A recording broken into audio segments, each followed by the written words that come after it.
Popol Vuh第13章闇の館と球技の試合。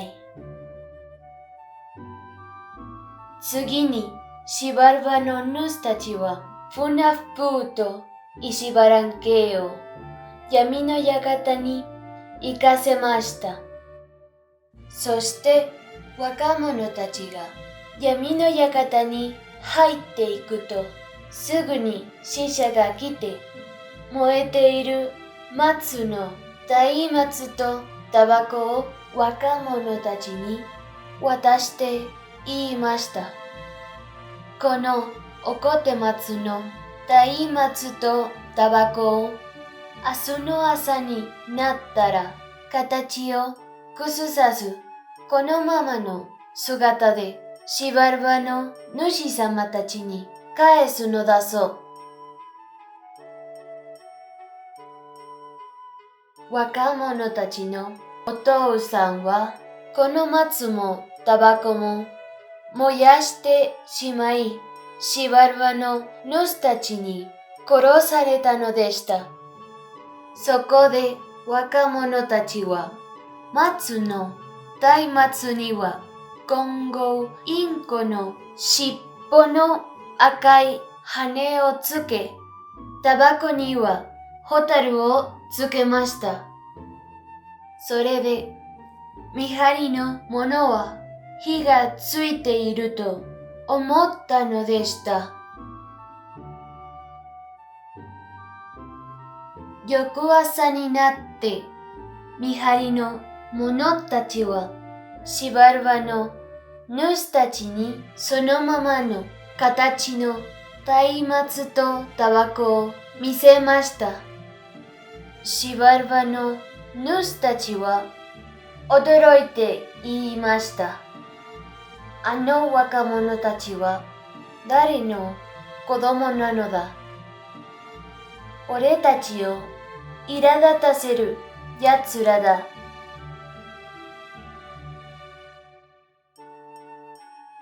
そこでシバルバの主たちは若者たちを呼び出しました。お前たちはどこから来たのだね？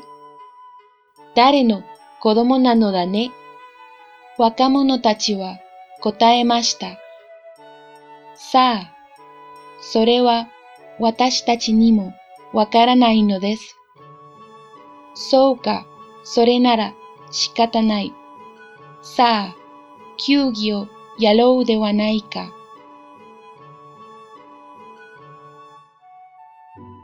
そこでまず、シバルバの主たちの弾を使って球技を始めることになりました。シバルバの主たちの一人が弾を投げ入れると、他のシバルバの主たちは適当に手をかけて構えました。それを見て若者たちは怒って言いました。あなた方は私たちを殺すのですか？私たちはあなたたちが招いたから来たのではないですか？そんなことをするなら私たちはすぐ帰ります。シバルバの主たちはその言葉を聞いて慌ててやめました。いやいや、若者たち、お前たちを殺す気持ちなどないよ。さあ、球技を続けようではないか。今度はお前たちの弾を使ってね。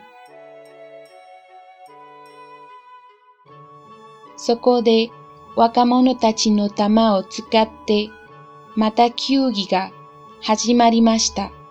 すぐに若者たちはシバルバの主たちの輪に弾を入れてしまいました。シバルバの主たちは大変悔しがりました。